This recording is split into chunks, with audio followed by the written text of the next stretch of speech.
belief number 2, I'm not good enough, or am I good enough, right? In your own mind, I'm going to ask you this question. How do you judge yourself? Is it by your interpretation of a specific talent level that you have? Because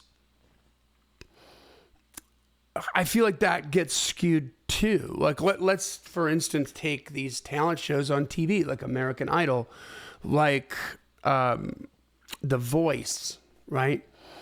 These shows are cool. I watch these shows. I like these shows. I'm not disparaging these shows. But they seem to be focusing on like one thing, which is like vocal prowess.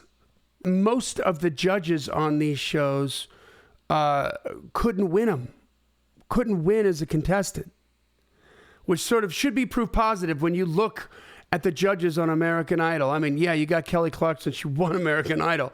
God bless her. She's one of them. I don't think Pharrell wins in a singing contest. I don't think Blake Shelton wins a singing contest. I don't think Adam wins a singing contest, but they're still stars. They're huge stars. They're hugely successful. They know what they're doing. They know their strengths. They know their weaknesses. So my point in telling you this about these shows is it just focuses on like one talent, but there's so much more than that you can find your groove with, that you can be successful with. It sounds, I guess this sounds cliche to talk about it, but I mean, think about the bands how some bands made it that just seemingly don't have any talent or don't have the same level of talent that you have, like Poison, right? Like even when I was back in a hair band back in the day, we're all like whatever, but they wrote great songs and those songs went to number 1 and they were over the top and they were crazy and they were all these things, but Bret Michaels can't sing. Half the band couldn't play. That didn't stop them. It did not stop them from doing what they needed to do. And what I mean by didn't play, I'm not disparaging their musicianship. They were hammered all the time. Like it was a mess, okay? Jennifer Lopez. She is an iconic pop star, movie star, business mogul. She started as a dancer in Living Color, the TV show In Living Color. Last year, J-Lo was once again, I don't know how many years in a row this is, one of the top 10 grossing entertainers. Not top 10 grossing female entertainers, not top 10 grossing Latino entertainers. Just straight up of all the entertainers, she's in the top 10 for making money. Okay? You can't deny her talent. You can't deny her brain. You can't deny her work ethic, right? The work ethic that's required to keep all those balls in the air. But it's also true that of all the talents that she has, singing is the lowest on the totem pole. She's not going to win American Idol, and yet she was a judge, right? But that did not stop her from creating a huge entertainment empire. So how are you judging yourself, right? Like, where is it that you think you're failing? I mean, like, know your strengths, know your weaknesses, strengthen your weaknesses, but don't go counting yourself out because, if you can't win American Idol, then you're probably not going to make it, right? That's not true. Mick Jagger is the quintessential rock star, lead singer of the Rolling Stones, brilliant performer, brilliant songwriter, brilliant businessman, keeping that band going for as long as he did, is largely on his shoulders. But he can't sing like Adele either, right? Like he can't sing like Celine Dion either. So it was this other thing that he had that he could connect with. David Lee Roth is another story, from the original lead singer from Van Halen. One of my heroes, right? Like, I mean, arguably like one of the best frontmen in rock and roll, to be sure. Warner Brothers vice president and longtime Van Halen producer Ted Templeman loved Eddie Van Halen. Fell in love with him. Just knew that he was special, knew that he was a talent, knew that he was going to be a big star, wanted to sign Eddie, but he was never a fan of David Lee Roth's voice because on tape, David Lee Roth doesn't come across like some big badass singer with the incredible vocal prowess, right? Like you would expect on American Idol or The Voice. That delayed Van Halen's signing. Templeman, believe it or not, wanted to put Eddie Van Halen initially sign Eddie and connect him with another singer that was on the Warner label, which was, guess what that was? It was Sammy Hagar. Before Sammy and Eddie ever even met. That ended up organically happening on its own because they got introduced through their exotic car mechanic, knew them both and put them together. Okay, but that's where Ted Templeman wanted to go first. And it wasn't until Ted Templeman and the CEO of Warner at the time, Mo Austin, went to see, I think it was Dokken at the Troubadour, and Van Halen was opening up. They were going to see another act, and Van Halen was opening up. And Templeman saw him live, and then he got it. Then he understood, oh, now I get it. So this doesn't come across so much on the demos that we received.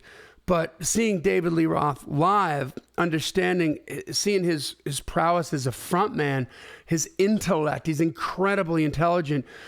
His stage, everything was just like, oh, now I get it. Okay.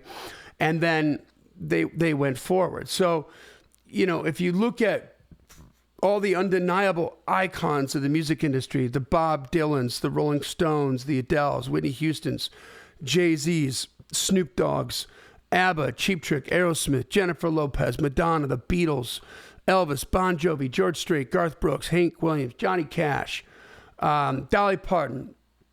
If you really look at them and you just go into a microscopic lens, they all have different gifts, don't they? They have different talents that they use to connect with their audience.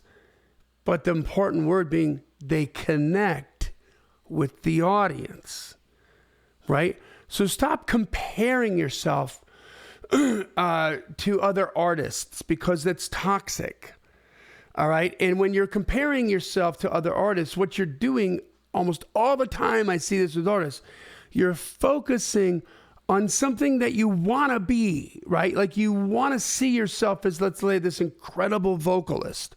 And so therefore you're comparing yourselves and maybe outkicking your coverage on your own vocals to try to reach the levels of your favorite vocal superstar. And you're only focused on that. And because you're not achieving that, because you don't have that talent, you're selling yourself short. It's toxic. You feel sick. You're like, I don't know if I can do this. But what are you not focusing on? Any one of these other lanes that you can connect with your audience on that you're actually naturally gifted at. Have you thought about it that way? Okay. All that matters is, are you connecting or are you not? Right? So how are you connecting with your audience? Exactly. How are you doing? Are you connecting with your song lyrics? It's how Bob Dylan went. Bob Dylan can't sing, but his lyrics were like, what? Like mind blowing, right? Are you connecting with your voice? Okay. Some of you have amazing voices. You know how many artists I've worked with that have amazing voices, the vocals that were touched by God right before they came out and just said, you're going to be special. And do you know what one of the most common traits amongst really, really, really gifted singers is? They don't write very good lyrics. And do you know why that's a common trait? This is a generalization, but do you know why that's a common trait? Because since they were born, they could make you cry reading the phone book, singing the phone book. So they were getting that validation and getting that, oh my, that thing that they needed to move forward and be an artist just because of the vocal talent. And so it takes sometimes a little while for them to dig in, to want to dig in, to want to go down the lyric rabbit hole and become a craftsman at songs and at lyrics because I'm getting all the love I need right over here in the vocal department, baby. Does that make sense? Are you connecting with your live show? I have an artist that I worked with, a young rock and roll guitar player. This kid was like 17, 18 years old, flawless rock guitar player, huge personality, amazing frontman. So I tell people, like, on a scale of 1 to 10, his guitar skills are at a 20. On a scale of 1 to 10, his live shows at a 20. On a scale of 1 to 10, his vocals are at like a 5. And he will claw his way to a 6 or maybe a 7. But even in a 5, he's doing just fine. Why? Because all those other gifts that he naturally has overshadow some of the shortcomings he has in the vocal department, which is yours truly, by the way, clawed my way to middle management in the vocal department, you know? But I could entertain.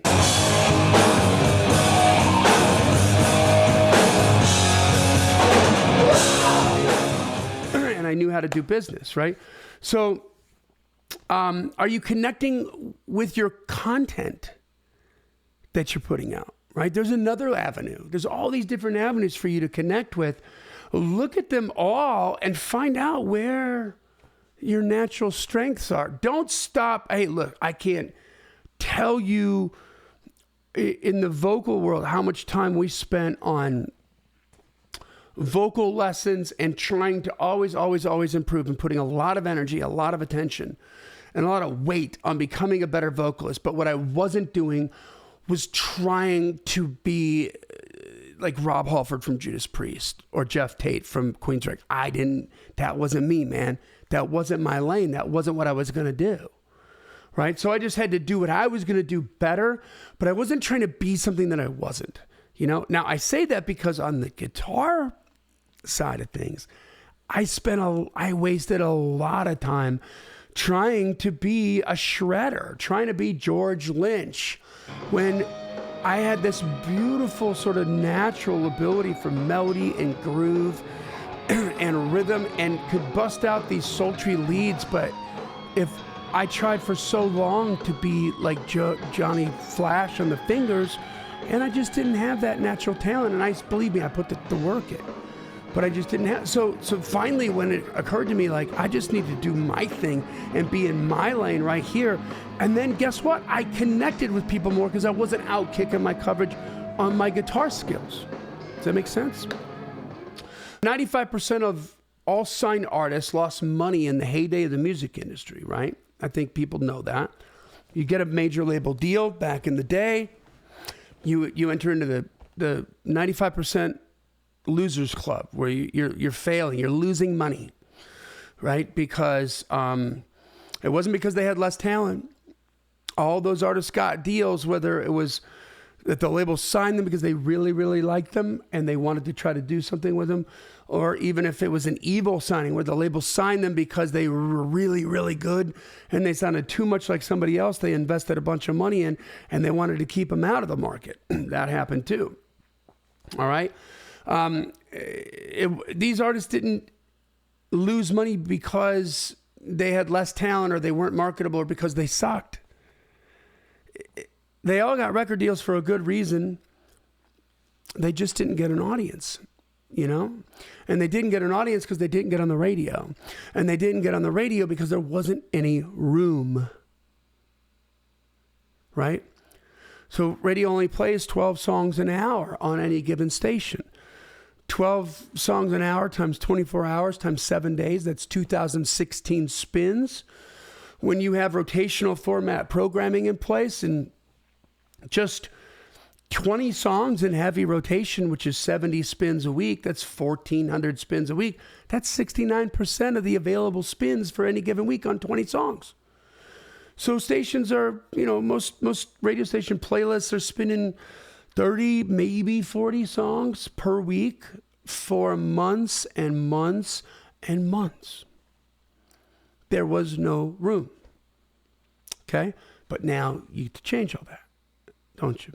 Because you don't need radio, okay, to reach an audience, to connect with your future fans.